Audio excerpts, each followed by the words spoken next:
Hi, Anna. Hello. I'm so excited that you were up for joining a random stranger on their podcast. Oh my goodness. Well, in today's social media, nobody's really a stranger. You sort of already feel as if you know each other. And definitely, I feel like I know you from following you. Yes. And when you start to do a deeper stalk, you start realizing, wait, we have a lot of people in common. I like this. Yes, we do. We do. I love it. I appreciate it so much. And for the listeners, I actually found Anna through a friend of mine who had recommended her through some amazing work that she's doing around a lot of the topics we're going to talk about today. One in particular is around intrapreneurship. So as an entrepreneur who is talking to people, the intrapreneurial vibe was one that was just so exciting for me. And I couldn't help it. I sent a LinkedIn request. It was like, hi, want to be my friend? I am beyond grateful that you're here. Oh, super excited. When you love a topic, any chance you can get to talk about it, I'm in.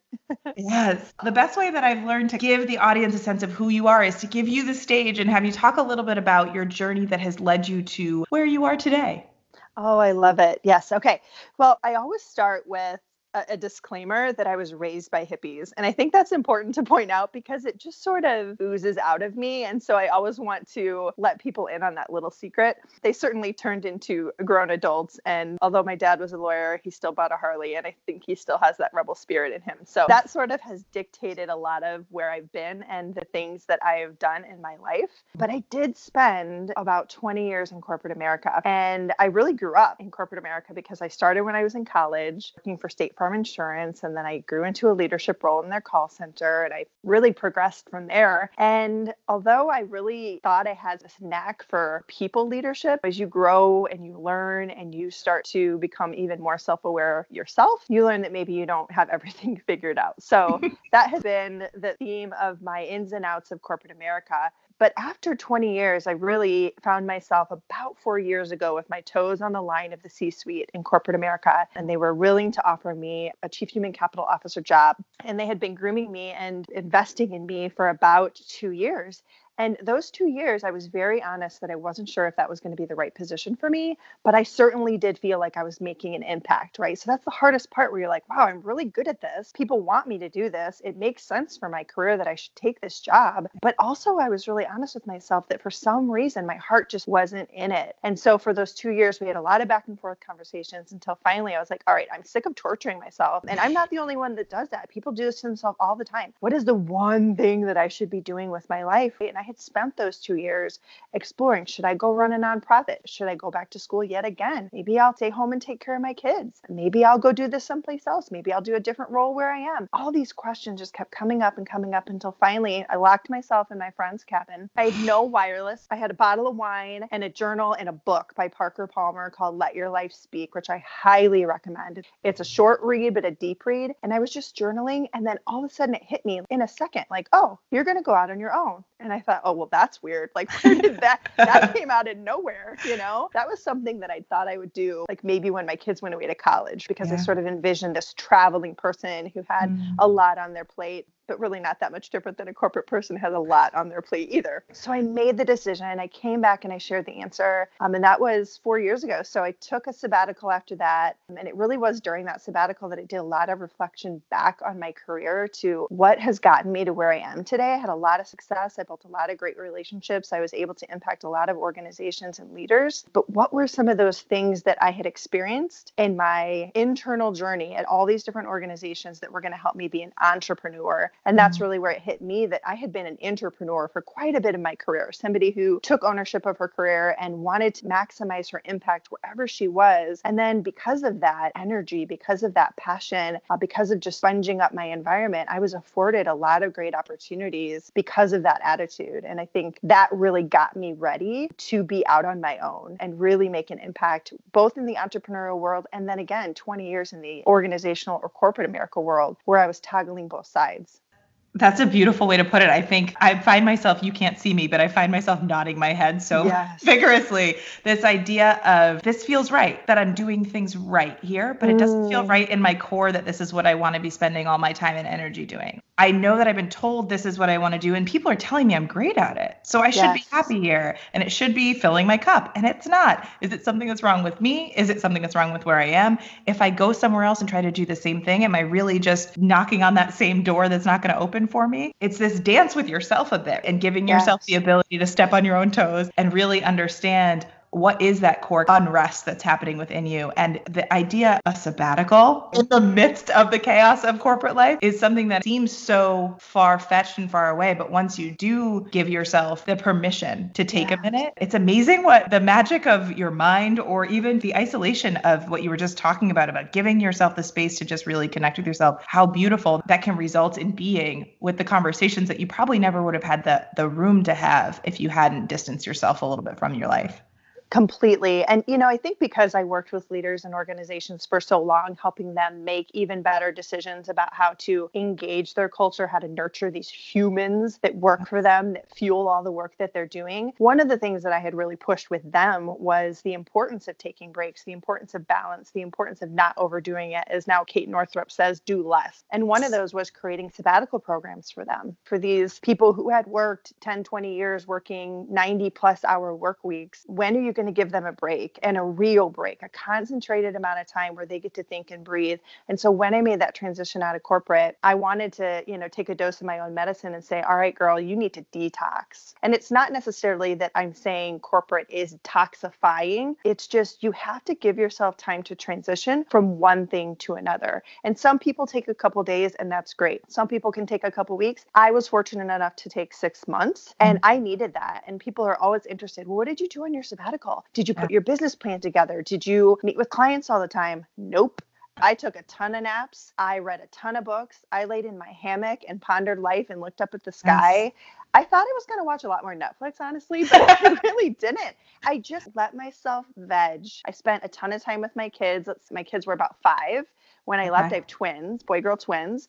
And so we played a lot, but they continued to go to summer camp so that I could have this space to just sit and see what came up. And I'm so glad that I allowed myself that, because I don't think that I would have had the clarity on exactly that entrepreneurial streak that I had before. Yeah. And if I didn't get that clarity, I think I would probably have less confidence going into my entrepreneurial journey, because it was like, I really felt like I don't know what I'm doing. I'm going to be making this up. And then all of a sudden I had this like, well, wait a minute. Yes, you're out on your own. And certainly there's a certain amount of risk to that, but you know how to do this. You know how to build relationships with people. You know how to make an impact. And that's what my work is all about. With a company called We Restore Humanity, that's a huge bill of sale, right? I want to bring the humanity back into the workplace. And I know that there's a ton of leaders and organizations that can get around that, but that's where the we comes in. It's not about me, it's about we. And so how can I do that in a really effective way while remaining myself, while making sure that I don't get into the rat race of the 90-hour work weeks or plus of the entrepreneur? Because that can happen just like it can in corporate America. You see Gary Vee and all these other people. Just today, there was a study out in an article about leaders calling for working longer hours like they do in China, working 90-hour work weeks so that you're working like 9-hour or 10-hour days, 6 days a week. And it's that's just insane to me. Nobody can be productive. I'm all up for working smarter. And to me, working smarter doesn't mean that you're not hustling, doesn't mean that you're not working hard. It just means that you're being very intentional with how you're using your time and energy and strengths for your highest and best use. Yeah, and focusing on quality over quantity there. Yes. I mean, the amount of times that I've had these conversations with people that are like, yeah, my life revolves around my work. I don't even know what my life is because my whole identity is in the 4 walls of my office if I have an office, or in my cube, or even when I'm not there, I'm attached to my phone. And this whole idea of getting to know yourself, well, it's really difficult to get to know yourself if you're in a job for 20 years where you're working in a way that your identity is what you're producing on your to-do list every day. It's very difficult to really get centered in understanding who you are, because in 20 years, in 10 years, in 5 years, in a year, you change. There are a lot of things that happen in your life and you evolve and you grow, and there are preferences that you have that you may or may not have given space for. So this whole idea of just taking a minute to give yourself a little bit of credit for the work that you've done and the permission to explore, like, okay, when I graduated from school or when I got that last promotion, how has my reality shifted? How have my interests shifted? It does feel as though there's a bit of a gap in the understanding of how important that pause is. That pause isn't to be lazy. It's not to completely and utterly just shut off and do nothing. It really is something that can supplement your ability to be productive moving forward. Oh my gosh. And that permission to pause is huge Yeah. because we will tell ourselves, and look, I'm guilty of it too. I mean, I coach leaders all the time. And the first thing we work on is to create capacity so that their capability can shine. Because so often we have just scrunched our capacity to death. And that means our capability gradually goes down. Yes. And 8 out of 10 employees are reporting being disengaged at work. That means they're not operating at full capacity or full capability. We are not giving our best self. Now, we can say that that is the environment's fault. It's the organization's fault. I have to say that as humans and as a person who has been through this itself, we have personal ownership in that too. Yes. We cannot just blame our environment. We make a choice, right? Whether or not we're going to stay in an environment that we believe is toxic, or maybe it's not even toxic. It just doesn't fit our personality or our goals right now. Yeah. You know, one of our family mottos with our twins that we put in really early was, you can change your mind 1,000 times. And I'm not being flippant about making commitments, and I'm not saying don't be loyal. What I am saying is that as you grow and change, and you give yourself permission to actually slow down to understand how you are growing and change, as you referred to, then you're going to realize that you have different interests. So instead of putting so much pressure on ourselves to figure out the one thing that we're supposed to be passionate about or the one career that we're supposed to do, let's give ourselves permission to build a patchwork, right? Yes. A passion patchwork with all these colors, all these textures. What is your thing that you do for a living? What are your hobbies? How do your friends play in that? What do you do for yourself? All these things play into your passion patchwork. And when you have more on there, you are more likely to feel fulfilled. It's like relying on your life partner. Your life partner is not there to fulfill you. They are there to complement you. Your employer is not there to fulfill you. They are there to complement your career journey. So we need to sort of switch that and take ownership of that and say, I'm going to take ownership of my passion, and I want to take ownership of finding that fulfillment, even if that means piecemealing it together. I love that you use the word fault, that there is this idea that things are happening to us in a lot of these conversations, especially when you are so worn out that you're spending all your time at work and maybe you're not getting to sleep or eat the basic needs you're not necessarily taking care of. And then you just feel like you are being washed in the waves of your life. You don't even have the ability to come up and swim through them. Yes. That there's this idea that there's this external force that's making all this happen. And one of the things that I say a lot to pretty much everybody in my life is really the only person that has control over your life is you. Completely. And you only have control over the things you do in that life. You don't have control over what the people around you do. You can try to influence, you can try to set yourself up in certain situations, but you will run yourself ragged if you're trying to move someone else's pieces in the game. It's a guaranteed way to drive yourself nuts. This passion patchwork, I love it. I also love the alliteration, but the idea that you're really bringing all these different experiences into your life, and they might be the thing you love, or it might be like one thing that you really enjoy that you want to have more of. There's something so beautiful in that. I talk about it with people when I'm trying to help them find where their passions are or where they lie, because a lot of times you're told these are the things I need to do between 9 and 5, or really like 7:30 and 9:50 at night, that you forget to pay attention to things you actually enjoy. And so even something as small as if you like to go to, we'll say Dunkin' Donuts or Starbucks, right? Those are the two. If you go there and you really enjoy the interaction you have with your barista or the person that's pouring your coffee, that's something to pay attention to. You really like having organic conversation with somebody in a relatively routine way. How can you create human connection in your life more often? A lot of times people don't even look at another person. They're like, great, thanks for my coffee. See you later. But if that's something that is a highlight of your day, that you're so excited to see whoever that person might be behind the coffee mug, focus on that, right? And allow yourself to feel that excitement. And it might be something so small as your cup of coffee, but it could translate into some other aspects of your life that make you light up during the day. Exactly. And then I think, you know, as I sit here and I look at the quilt that my grandmother made before I was even born, and it's worn and it's tattered and it's got these squares on it. And again, we can build that patchwork and then giving ourselves permission to change our mind. Like something else comes in as we grow and change. As my son would tell you, his taste buds change, right? All the time. Yes. Our interests change. So right now, for the last 8 or 9 years, I've had a side hustle of photography. But this year, I knew I had to stop doing it because I was feeling like it was becoming more of a burden and it wasn't filling me anymore. And I also wasn't taking a lot of pictures of my family. So we need to revisit those squares on our quilt that says, am I using it in the right way? Is it really fulfilling me now? And if not, that's okay to take that square off the quilt for a while. It's not like I'll Right. never pick up the camera again, right? It's Right. just that that's not filling me. It's actually draining me. And when we pay attention to those things, we can start to say, oh, for a while, I'm just going to have one square on my quilt. And that's great. Or maybe I'll Yeah. have three. It's okay. However many squares you have on your quilt that fulfill you, just nurture them and look at the beauty and the different textures that exist. It's sort of like when we get discouraged, you can wrap that quilt around you and it can reinforce that you are on the right track. Yes. Oh, well, that's beautiful. I feel like I need to wrap myself in a blanket right now. This conversation's doing that for me. So one of the things that I talk a lot about with guests on the podcast is their experiences in their life where they felt different. And, just in the name of it, experience where they felt quote unquote other. I've found that that's just been a really beautiful way for us to understand the humanity, right? The humanity that you're looking to restore in the work that you're doing. So I'd love if you have one example, maybe more. I'd love to hear your experiences of feeling othered.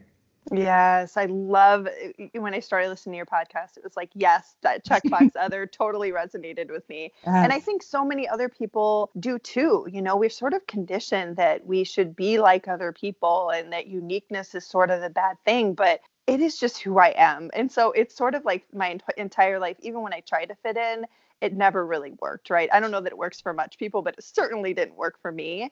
Again, being raised by hippies, I sort of grew up with this mentality that I'm here to change the world and I don't really need a cape to do it. So I always had this push to shift things, to not settle, to look around your community, your job, and to push things. So I was always this idea person, but I was also somebody who had this sort of rebel streak and problem with authority. So younger, it probably came out as looking bossy and looking like I knew it all, right? Because I had a lot of ideas. I was a really strategic thinker, but I didn't know how to talk about them yet. So it comes out really clunky, even if it is a strength for you.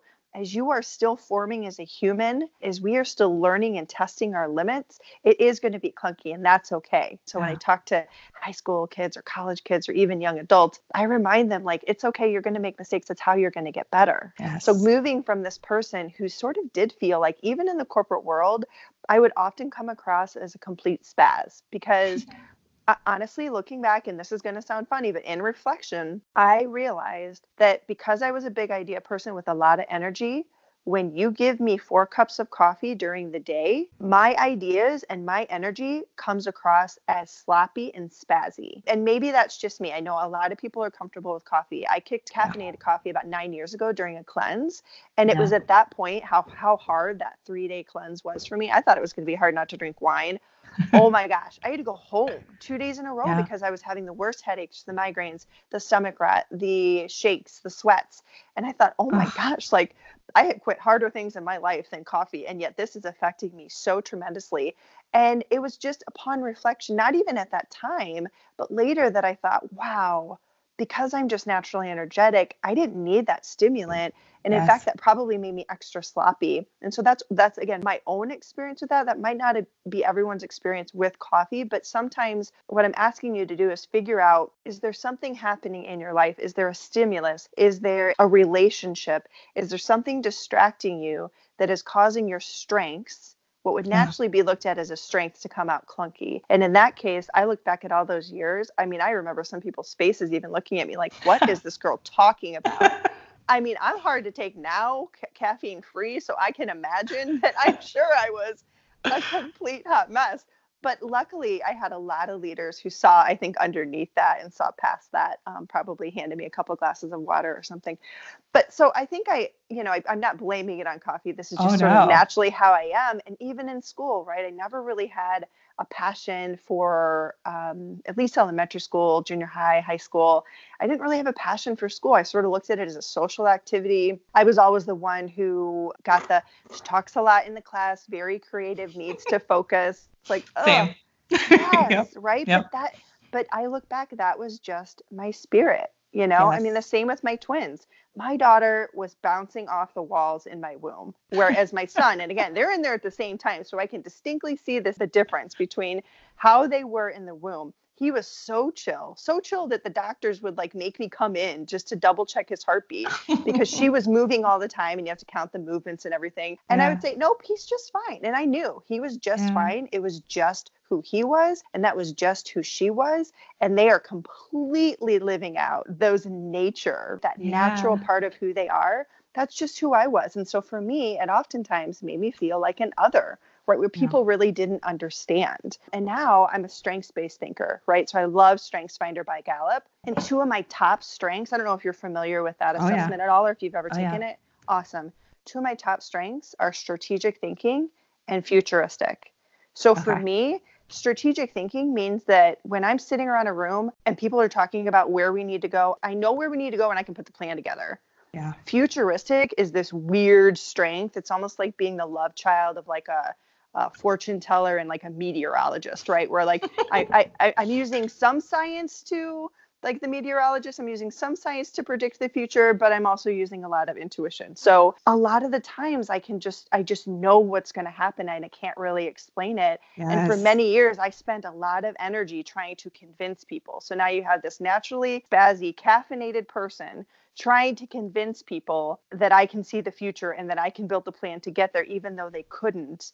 And now, again, I mean, over 40, I can look back and say like, wow, I wasn't a great storyteller. I didn't know how to build a business case. I didn't stop and say, wow, you guys are way back there and I'm way over there. So I need to meet you where you're at in order to bring you where I want you to go.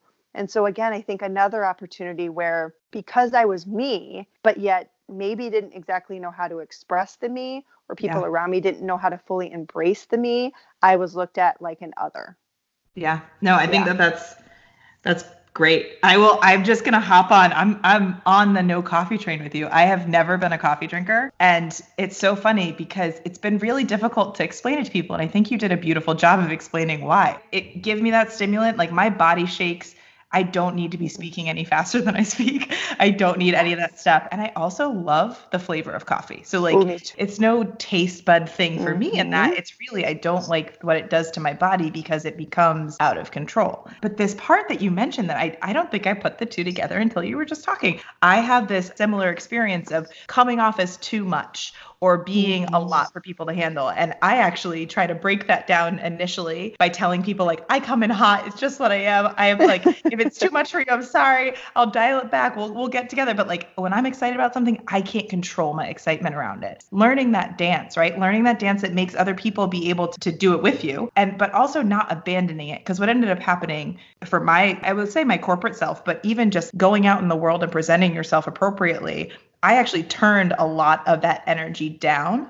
And I think that was part of the burnout. And you were mentioning how much energy it takes to really pull yourself back in. I don't think I understood how much I was losing of myself by using so much energy I always say like try to square peg round hole myself. Yes. So people felt comfortable. And so, this whole idea of needing to fit that mold of, oh, this is how an appropriate person tells a story, or this is how we talk strategy. We don't talk about strategy with so much energy or so much excitement or with all these ideas racing. It's like, you know what? But sometimes we do. And I think a lot of times, especially in corporate, the excitement and the catalyzing speed is necessary. We can get stuck with just like, okay, here's the to-do list. We did this last week. How's it going now? And it's like, no, I'm really excited about this one thing. Let's talk it out. Let's actually feed off each other's excitement in this too.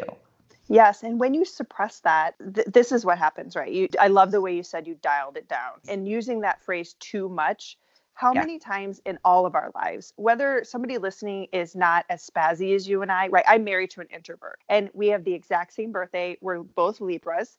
I'm a Libra too. Yes. So I knew it.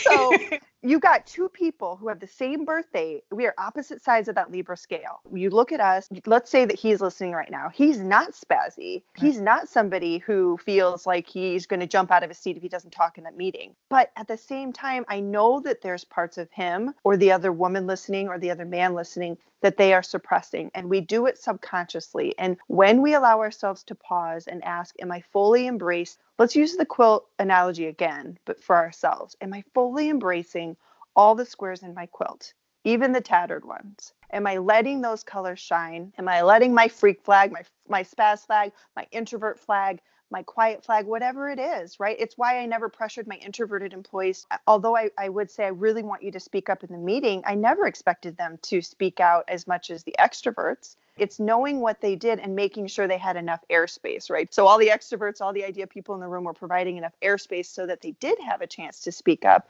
when and if they wanted to. When we're told we're too whatever, we're too quiet, we're too loud, whatever the two is, we tend to dial it down over time And just as if when we're trying to make a weakness one of our strengths and how exhausting that is, like somebody with just like weak abs right now, me, let's use an ab example. My core is super weak, right? No matter, and I'm trying to work on it, maybe probably not as effectively as I could, but that's probably my weakest area on my body, even though it needs to be one of my strongest. So it's like, if you asked me to do 100 sit-ups right now, I literally physically couldn't do it for you. I would try to, but I'd be sweating. I would probably make myself sick. I don't know what would happen, right? I haven't tried it ever. Don't make me do it. So that's what would happen if I did the ab exercises. But if I picked up a 10-pound dumbbell, my biceps are good. I could probably do that all day. So just like when I'm trying to overuse my abs and make that my strongest muscle of the body, when I walk around all day never trying to use my biceps, how ineffective would I be? I would pick up nothing. My arms would stay next to my body. I wouldn't be fully me. And so don't try to make your weaknesses your strengths, right? And don't try to suppress your strengths. Both are going to squelch you. And over time, they lead to emotional discontentment. They lead to discouragement. They lead to disengagement. And all those things lead to all the things that the scientists are talking about right now, which are loneliness, higher suicide rates, higher depression and anxiety. These things don't just affect us. And we want to talk ourselves into that we're fine. We've been trained to not sweat the small stuff, to let the little stuff go, to not complain. Well, I'm not going to change them. Why should I try? Right. Earlier in the conversation, you said the only people we can control is us. Yes, that is who we can control. So focus on you, focus on being fully you. And when somebody tells you too much, you're too much of something, don't give up on that. Learn how to share that strength in a way that's more effective. So for me, what I did is I said, I'm an idea person. I'm never going to stop doing that. What type of knowledge and skills can I add to this natural talent that I have so that this is really a strength of mine? Because that's what defines a strength, right? A natural talent plus some knowledge plus some skills means that you are really strong at something. So for me, the knowledge and the skills that I needed to build were around storytelling and business cases. When I became good at those two things, now I knew how to talk in a meeting, how to make my point succinctly, how to tell people what they were interested in, right? Which was the data, the numbers, how much money is this going to cost? How many months is this going to take? I knew how to figure all that stuff out so that I could be spazzy, I could share my ideas, I could be excited about something. And not only that, but I could get my ideas through.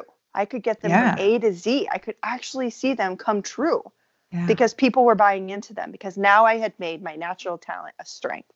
I love that. It's funny when you're talking about muscles. I use muscles a lot when I talk about learning new things, trying new things, understanding where your strengths are too. And the idea of that bicep, when you're actually lifting, you're using your abs at the same time. So not necessarily focusing on that weakness so directly, but also allowing all those muscles to work together and to help offset one another when there is a weakness happening. One of the things that you mentioned, if you stopped using your bicep doesn't stay as strong as it was when you were using it. You do lose the strength there too. So really giving yourself strength across all of the muscles that you have, and not necessarily saying I need to have a 12-pack. If I can build my core by lifting weights with my arms, that's fine. At least I'm strengthening that part of myself, and they are connected. One thing I feel like this is a perfect little segue into, you're talking about learning about yourself and learning where your strengths are. I'd love to dive in a little bit more into the intrapreneurship. And for my career, I was an individual contributor at some points and also a team member. And I love being a team member. I grew up playing sports, but this idea of how you can shine on your own while working within an organization, I'd love to hear a little bit more about that.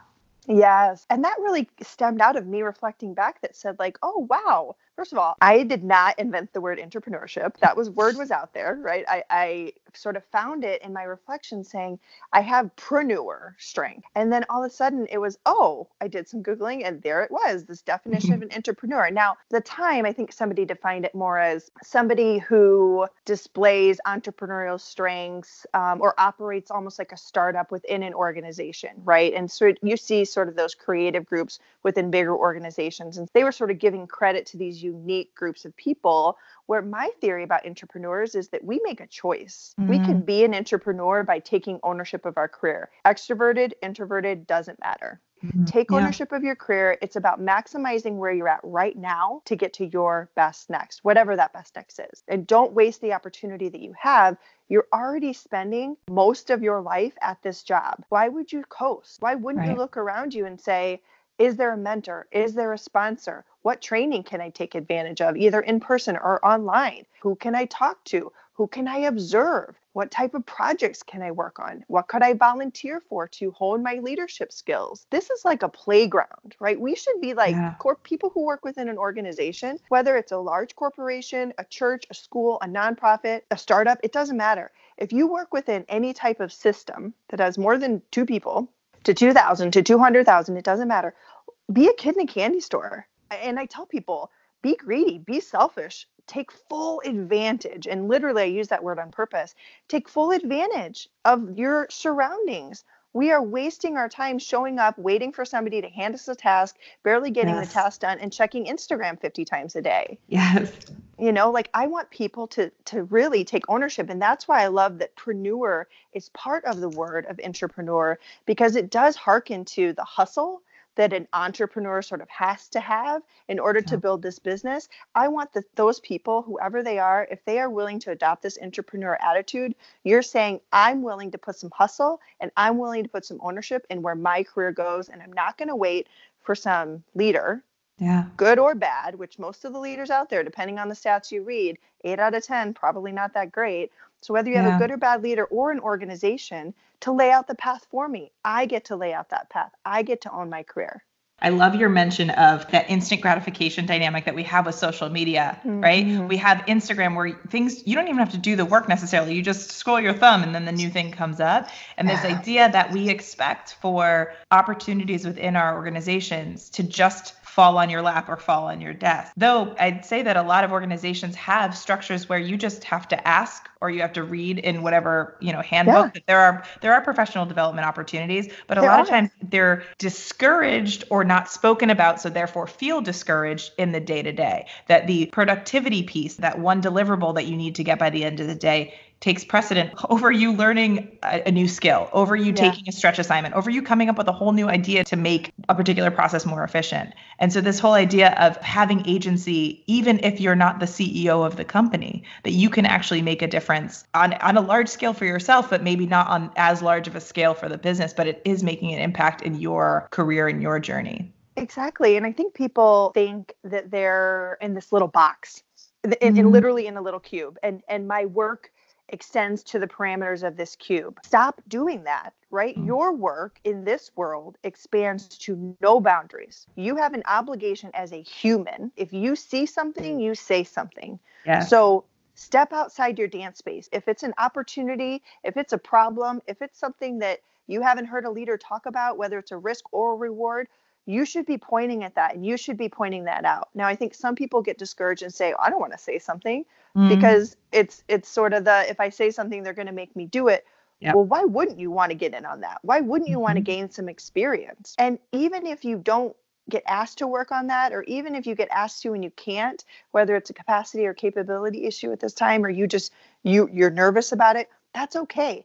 By speaking up and by being curious, you are fulfilling an obligation that I believe every employee, we have a contract that we sign that says they're going to pay us for the work and we're going to, show up and do the work. But I believe it has to go beyond the parameters of that job description. That's just a legal thing, right? What's really expected of your work? And if you want to take that and you want to get further in your career and be even more ready for whatever comes next for you, whether that's an internal promotion, a lateral move, going to a different company, maybe it's a side hustle, maybe it is being an entrepreneur someday.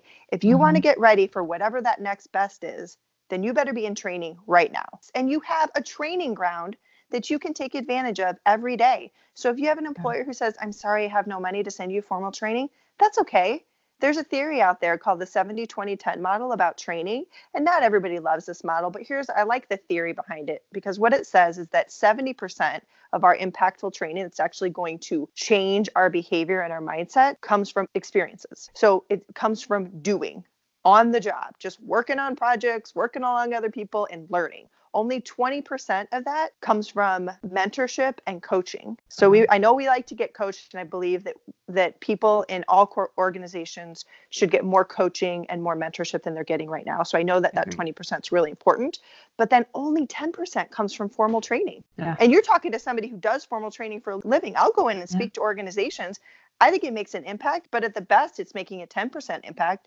What's that Right. leader going to do to bring that home, to accentuate that 20%? And then how does that person who attends my training, who attends my keynote, what are they going to do to apply that to the work so that the Right. 70% of their time that they're spent working is really beneficial to them and not only makes them really awesome right now, but helps them Yeah. get to their best next quicker and stronger than if they hadn't got involved. Whew.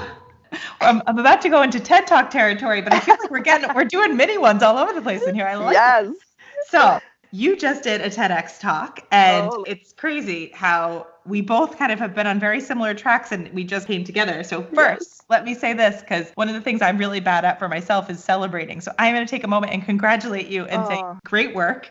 It's such a big feat to have done. I hope that you took some time to celebrate whatever celebration looks like for you. Oh, I did.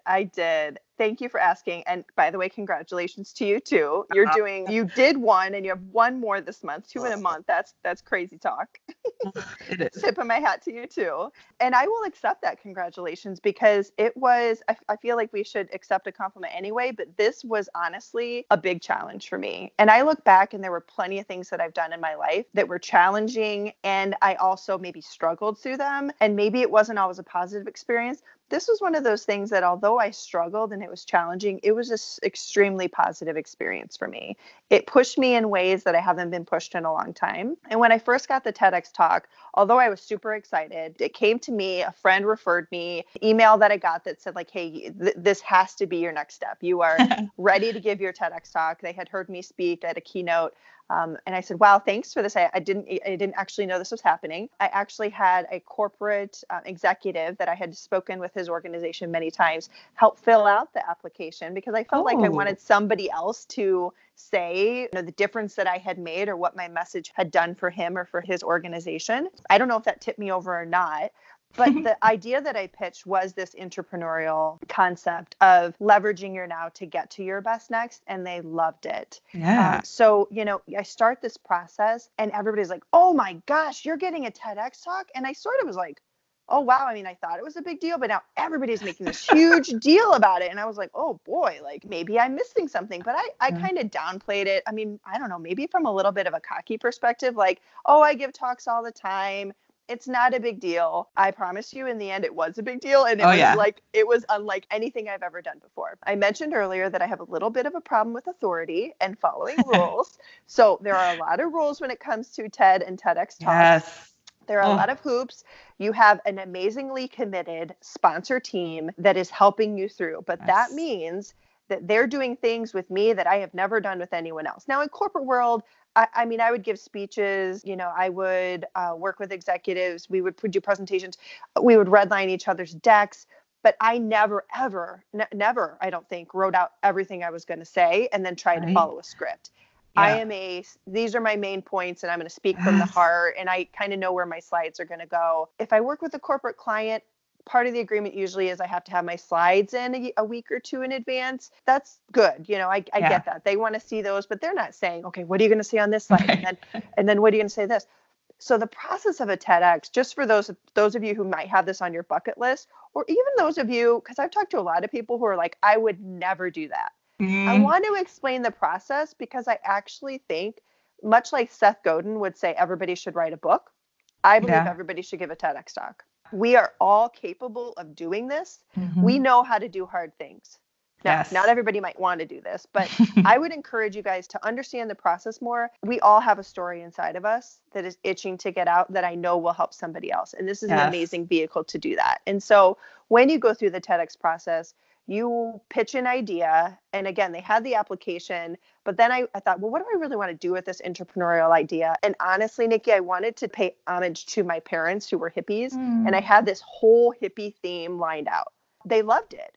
And so did I at first. So I leave it alone. This is like, obviously you start planning these guys 6-7+ months in advance before the talk.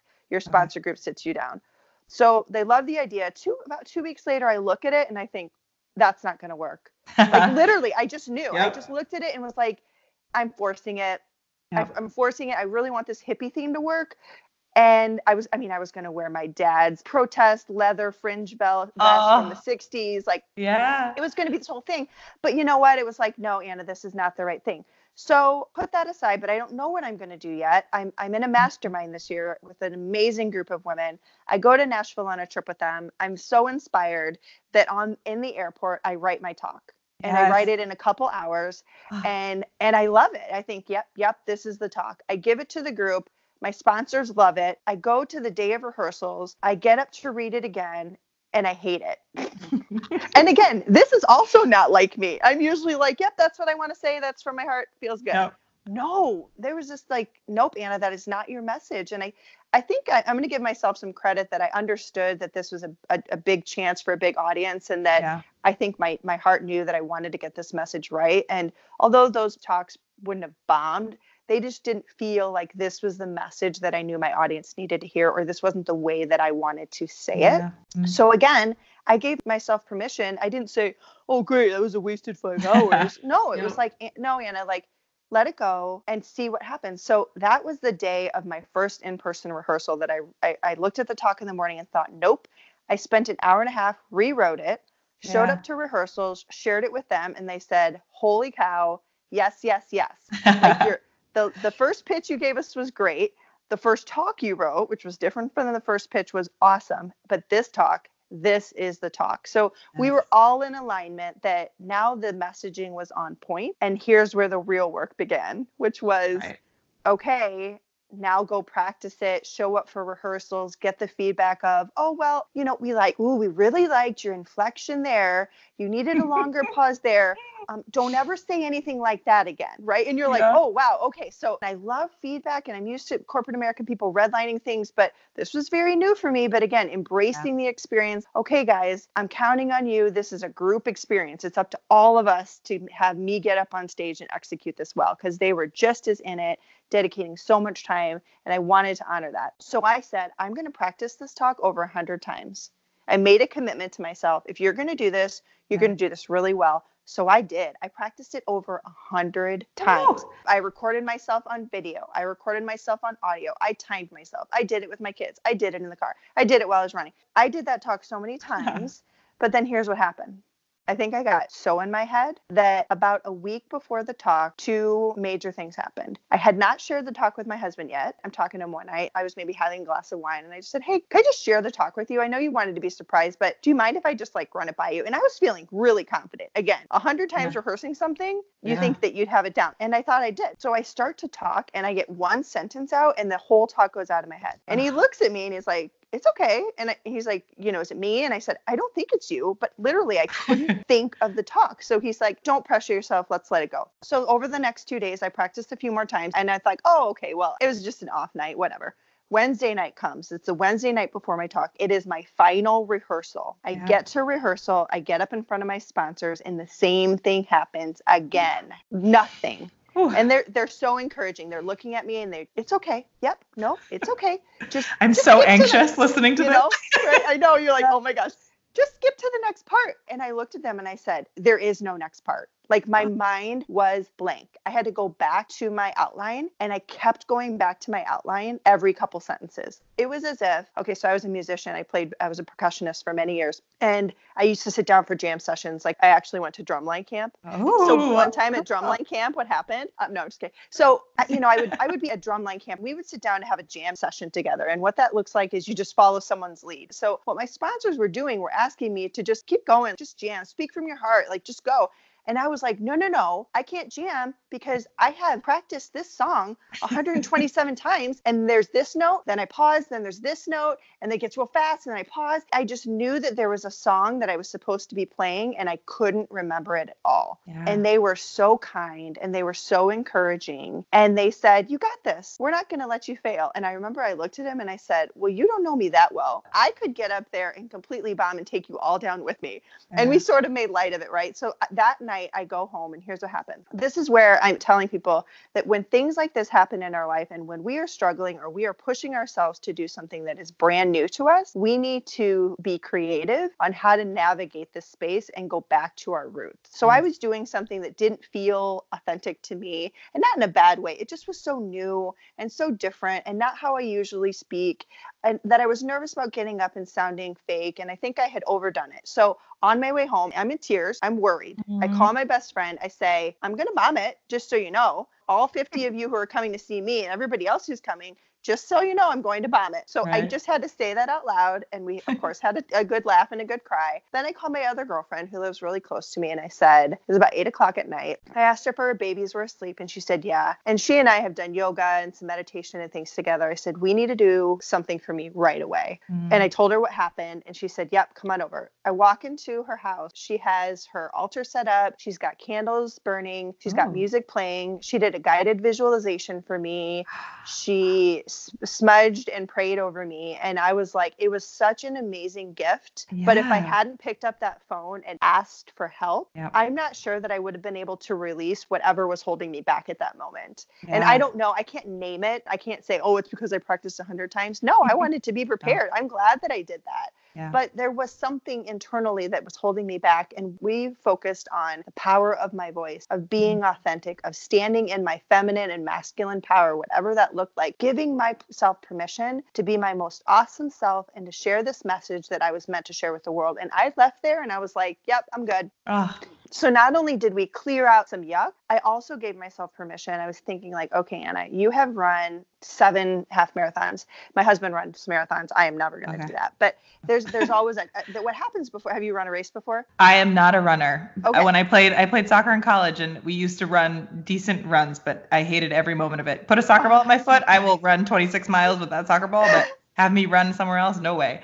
I love it. Well, what happens before race day is you're supposed to, whether you're training for half marathon, a 5K, it doesn't matter. There's sort of a training plan. And what happens before you run the race is you're supposed to taper. You are not supposed to be running 5 miles a day the day before your 5K. You're not supposed to be running 13 miles the day before. You're supposed to taper, especially, a marathon, right? You're only supposed to run a couple miles that week to keep your muscles loose. So I thought, okay, Anna, this is just like a race. You are more than prepared. You have done all the training. And now you need to rely on muscle memory and you need to let it go. And so I didn't practice the talk at all. When I showed up for rehearsals on Saturday, my sponsors asked me if I wanted to get up and give the talk. And I said, no, I don't. Because I knew that if at all I was clunky, I would get in my head. They were very understanding, which was wonderful. And I got up and I gave my TEDx talk on Saturday night. It was a little over 2 weeks ago now. And as far as I know, because you sort of black out when you're giving it, I nailed it. Yes, I was able to give it. I know I spoke authentically. I think I got all my key points in there. I cannot wait to see the video just to verify. But in the end, I felt really good. I was looking at the audience. I know they were engaged. If I could touch one person in that audience, if I can touch 10 people from the video that gets shared, I will be a happy camper. It was such an honor to do. And there's another one. Like, you're doing 2 in 1 month. I'm already like, when can I do the next one? Yeah. No, yeah. First of all, thank you so much for sharing that, because there's so much vulnerability in that. There was a part of when you had mentioned like, oh, I've spoken before, but there is a vulnerability in saying I'm doing this. And I actually had to rewrite it and I had to redo it again and again. Like, I don't know exactly what I'm doing, but I know I'm putting myself out there. And so there is so much beautiful vulnerability in that. But this whole process of breaking down all the different elements that go into it, for me personally during mine, I feel like I wish there's a part of me that's like, I wish we were like teammates in this, because I feel like we went through very similar overarching experiences of being in it and being told that you had to follow a process that isn't inherent to you. Yes. I'm not someone that does well with scripts. I can read them. I started doing a lot of facilitation work with other people's slides. So I was hired as a facilitator rather than creating my own content initially. And it's fine. I can learn it. I got it. I can understand the points you want me to hit, but I will never be good. I always tell them, like, I'm never good if you want me to hit that comma in the right place. Yes. Like, my delivery is going to be different than your delivery is going to be different from another facilitator's delivery. My focus in doing a lot of this is really making the connection with people. And you don't know who that person is, so you might have to connect differently, or you don't know how that room's going to feel, so you might have to connect differently. So the idea of delivering a script ahead of time was really difficult for me. And I will say, I did the exact same thing you're saying. Like, I had the cadence, I had the breath in the right place, I had the like leaning in a certain way, I had hand motions, I had all these things. And I remember when I went and did my rehearsal, there were like 2 bits of advice initially. First was, get out of your head. And I was like, you think that's just advice for the TED Talk? That's advice for my life. So that was so difficult. I was like, but you wanted me to remember a script and the script is in my head. How am I going to get out of my head? Yeah. So that was one part that was so difficult. And then the other part was really getting into my body. And that wasn't something that I realized until moments before I went on stage. I forgot my talk as well. They pulled you out right before the person ahead of you. I will also say this, I am an overly engaged audience member when I watch things. Me too. Yeah, it's very difficult to be rehearsing your speech when there's somebody else up there and you're so excited about what they're doing. So they pulled me out one person before, and they also had a live stream of that person going on. So I had like my fingers in my ears because I was like, even if I hear a little bit of it, I'm going to be cheering for her. I need to focus. And I will say one of the biggest struggles for me in the last 4 years in becoming more aware of myself has been the inner bullies in my head telling me, not good enough, I can't do this. Oh, I told you so. I knew you were going to mess that up. Super nice up there. But I have done a really good job of like understanding where that bully is coming from and really understanding where that pain or that, that protection a lot of times is trying to get to. But so the bully hasn't been as loud lately, but oh my goodness. It's been at least a year since it was that loud. And it was right as I was leaving what you would call a green room to be standing and waiting to get mic'd up that it was screaming at me. And I finally got to the point where I was like, oh, this is the part where I'm supposed to get out of my head. So I started, I was trying to get through stuff. I had 2 transitions that I knew I was having a problem with, and I just stopped. I kind of meditatively gave myself some open space, and I then started, there were all these people behind me, and I'm like, this is going to be creepy. I apologize. And I just started stretching. I have heels on. I'm doing all this. I'm like, I'm fine. Oh my gosh. Don't mind me, but I need to get out of what's happening in my head and make my body move. And so when I was walking down to the stage, I was flailing my arms around. Thank God people couldn't really see me, but I was just trying to do anything possible to amp my body up, because I was like, my mind, it's got it. Kind of like your 100. I didn't do it 100 times, but I know the words. I know what I'm trying to say, but I need to engage my body. And then also it'd be great to engage the soul part of myself too, because those are pretty great and they can help me get where they got to go. Really making sure that was part of the process too, rather than just relying on my mental smarts or ability or memorization, which has been a significant part of my life up until this point, where I've always fallen back on my intellect or my ability to retain mentally. Yes. Yeah. And without even knowing it, maybe you didn't know this, but there's a book, and I just started reading it. I read quite a bit, but this is what I picked up last night. It's called Burnout. It's by Emily and Amelia Nagoski. Yes. I listened to, I'm a listener rather than a reader. And I listened to her Come As You Are. I don't know if you, Emily. Oh, it's so good. I'm so excited about Burnout. I'm so happy you just said that. Oh, good. Because I have not read Come As You Are. I decided to go for Burnout first, just because it helps me with my executive coaching. And I love how science-based it is. In the first chapter, so this is so fresh in my mind because I read this last night, Nikki, you did exactly what they're talking about, where you completed what they call the stress response cycle, which is a real emotional thing that happens to us, but often we don't do, and they literally talked about this in the book, we don't do something physical to release the stress. Yeah. So we have to do that in order to tell our bodies that we're safe, because your body went into flight mode and was like, I'm running from a tiger, I should run. But you knew you couldn't run because you were about to go on stage. So the only thing that you knew how to do was move. And by moving, you grounded yourself back into who you were. And your body was like, I am safe, I am sound, and I can do this. Yes. And I bet you killed it. In the same way that it felt like Will Ferrell in Old School, when he just starts, spewing out all the answers. He's like, what happened? I blacked out. There was a bit of that moment. But I will say that one of the craziest parts towards the end for ours, I don't know how long you guys had, but for ours, they wanted us to hit 18, as closest to 18 as we could. Normally it's between 10 and 18. The one that I'm doing in a couple weeks, they're looking for a much shorter talk, which I think is actually going to be more difficult. I do too. So much stuff I want to talk about. But it was so funny because I'm in it and I allowed myself to be fully myself. If you've gone to have drinks with me, if you had dinner with me, a lot of those facial expressions, they're there. I can't control them. My arms are everywhere. For the photographers, I feel so bad because I don't really have much of a resting face. When I'm talking, there's so much going on. So they're like, oh no, she looks like she's in pain. I'm like, yep, sorry. But at the end, I was able to, again, I knew I had hit it. Towards the end, I talk about people in my life that mattered a lot. I gave 3 concrete examples of what I was trying to talk about. And once I got through those, and I know them like the back of my hand. So even if I didn't remember the words, I would have gotten there.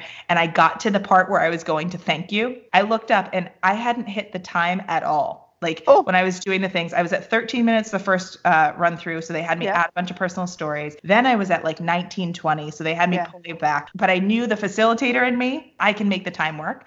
I looked Awesome. up as I was saying the word thank, and it was at 17:58. So between thank and you, I hit 18.00 on the mark. So Get while out. I blacked out a little bit, at the end, I was like, oh my God, holy crap, I just did that. Okay. And I'm like getting chills right now, remembering it. Yes. Walking off the stage, it was like, the bully, like, I know you were trying to protect me, but Mm, oh, bully, you were wrong. And it's okay that you were mm. wrong. Hopefully this data point will be helpful for you next time. You can get on board with the fact that we know we can do this stuff.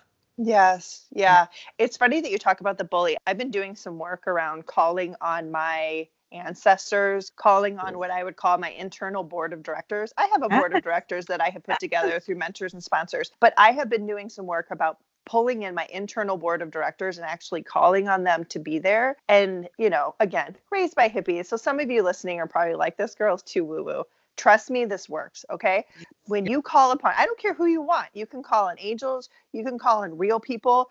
You can call on Oprah, right? The spirit of Oprah. Come Please on. be with me as I give this TEDx talk because you're Yes. amazing. Whoever is going to resonate. I want my grandma there. I want whoever's going to show up there. I will call on whoever. I read a book by Debbie Ford I read quite a few business books, but I read a lot of hippie dippy books too. So The Dark Side of the Light Chasers. And it really is this book that is about empowering the empath, the sensitive, the authentic version of us. I think it's a book that everybody should read. I loved it. It was such a mover for me. But one of the concepts she talks about is sort of embracing those sides of you, those negative sides. So in this case, the bully.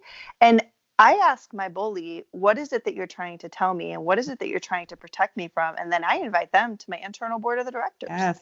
Like, come to the table. Because Yeah. you serve a purpose. Like, that bully is trying to protect you. That bully Yes. is trying to make sure that you survived the corporate world. And I bet you could give credit to that bully for protecting you and keeping you out of harm's way quite a few times, right? Heck yeah. So when you Oh, yeah. invite that bully to the table, it's just a different way to reframe that. Like, there are some times where we need to tell our bullies to shut up, but there are also times where we can go like, you serve a purpose. And when I invite you to the table, you're going to feel like an honored guest, and you're not going to throw a fit because I'm trying to squelch you and shut you down. You're going to be there to help me be successful, which is pretty magical. That's beautiful. It's so funny. The internal board of directors is something. So my women's leadership certification work that I did, that's one of the biggest things that we do to unwind the narratives that we have that are so rigid. And so I believe so fully in that. And so with a lot of my coaching clients, I always channel, I don't know if you've seen the movie Inside Out. Yes. But I channel that as a kind of a more tangible way to understand it, rather than, because like not everybody's been in a boardroom, right? They might not understand completely how fluid it could be, right? That you're saying it could be anybody. It doesn't need to be anybody. It could be kind of a persona of a person. It doesn't necessarily need to be someone that you've met before in life. And it also doesn't need to be like Steve Jobs. So there's something so wonderful about having that team that's with you. The other part that you just mentioned that I really love, and it makes so much sense, is something that happened when I was at Bain Capital. We were trying to build in a lot more of this, we didn't call it this, but looking back, kind of more humanity focused team building work. So like really getting vulnerable, and for folks that are in the investment space, right, that have really followed a path and are, going to all the right schools, doing all the right things, and really going into organizations to see how they can optimize them. There is a very direct analytical approach to this. And so to pull back and be vulnerable and in the moment and exposed with the people that you're working with is difficult. And one of the things that we ended up doing, and this is my boss actually at the time was like, this is the key point of this is how we get people on board. We need to find the detractor. We need to find the one person that will be the loudest person in that room and bring them in up front and let them tell us all the things that are going to be wrong with it early. Like super early in these stages, so they can now be part of the solution, because they will think of all the things that anybody else is going to say, and let's get that in our strategic thinking up front.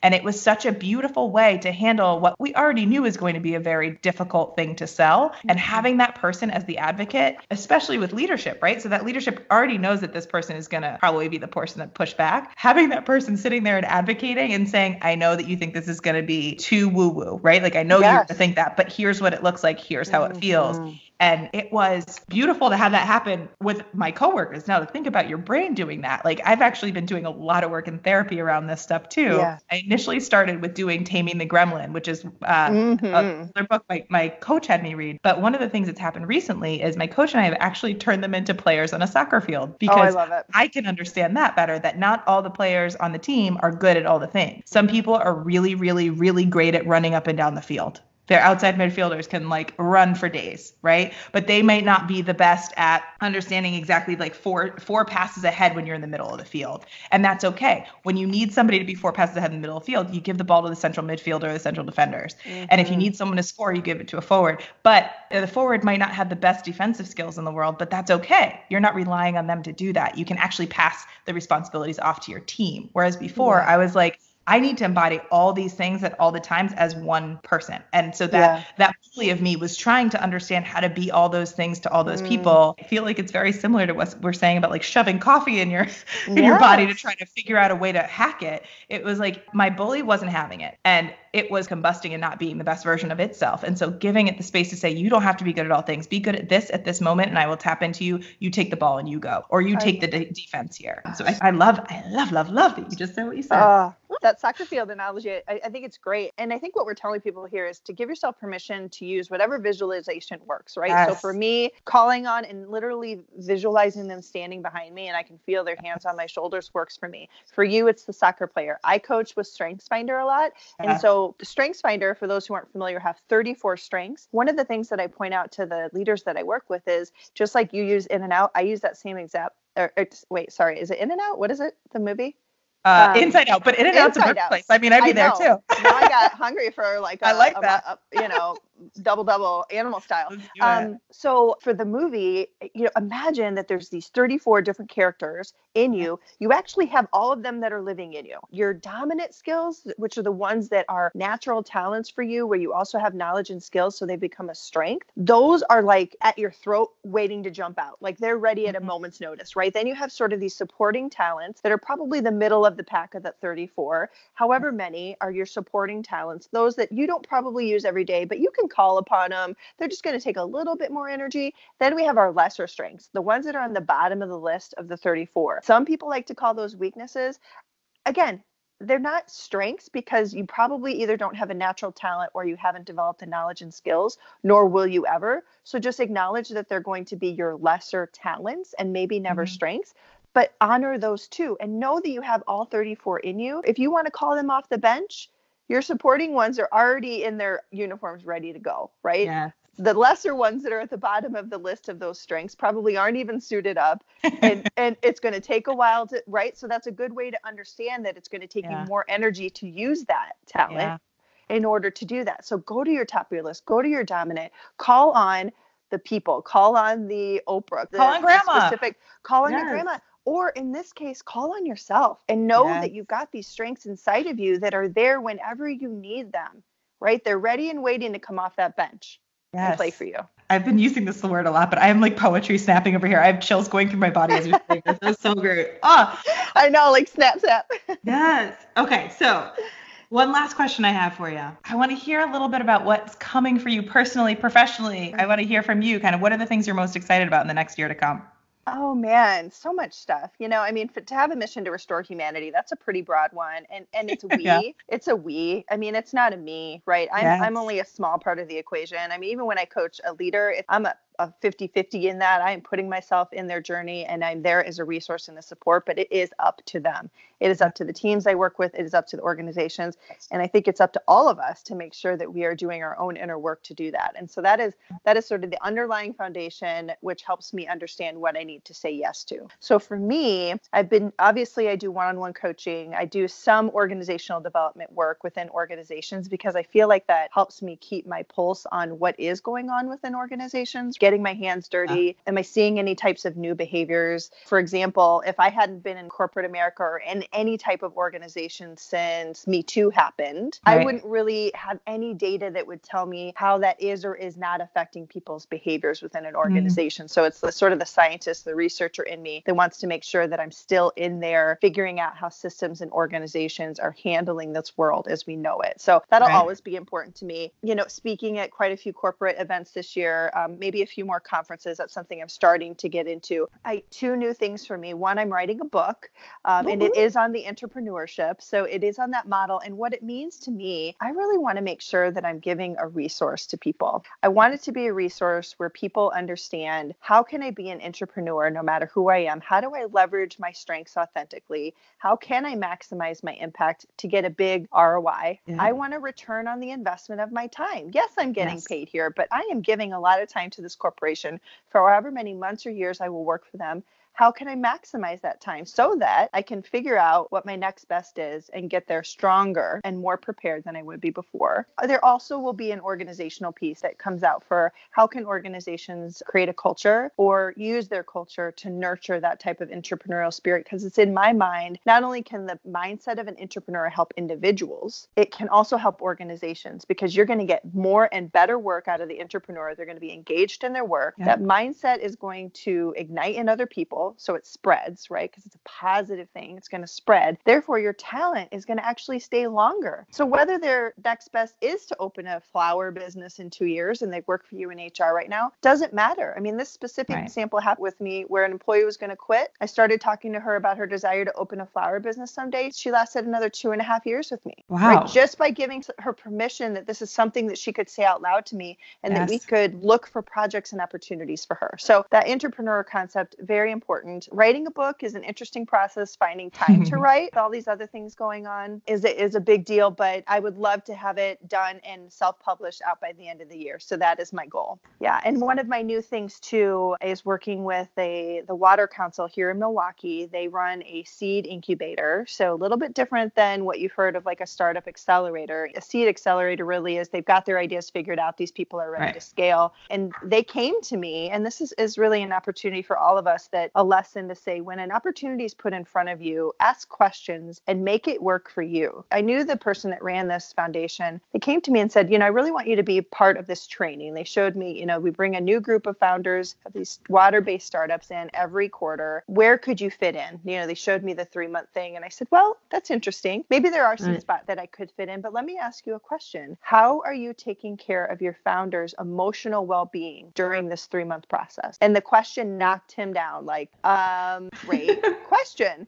I don't think we are. And he went away and thought of it, came back and said, what do you suggest? So I put this proposal together for him. And now I am their resident coach. And I am nurturing the emotional and psychological well-being of these founders as they go through this 3-month process, hopefully instilling some new skills around their strengths. I mean, 65% of startups go under because of conflict between founders. So if we can help them in their partnerships, if we can help them individually, those are the types of works that I'm going to say yes to, because I feel like we're not only making a collective difference, we're making the individual difference, and we need both. So just excited about the rest of this year. It's been a killer year already. And I mean, the best is yet to come. One of my mantras this year, giving myself permission to let this be one of my mantras, is you ain't seen nothing yet. This is just the start. I love that. I need to go find that quote. I am covered in goosebumps from all these chills right now. This is crazy.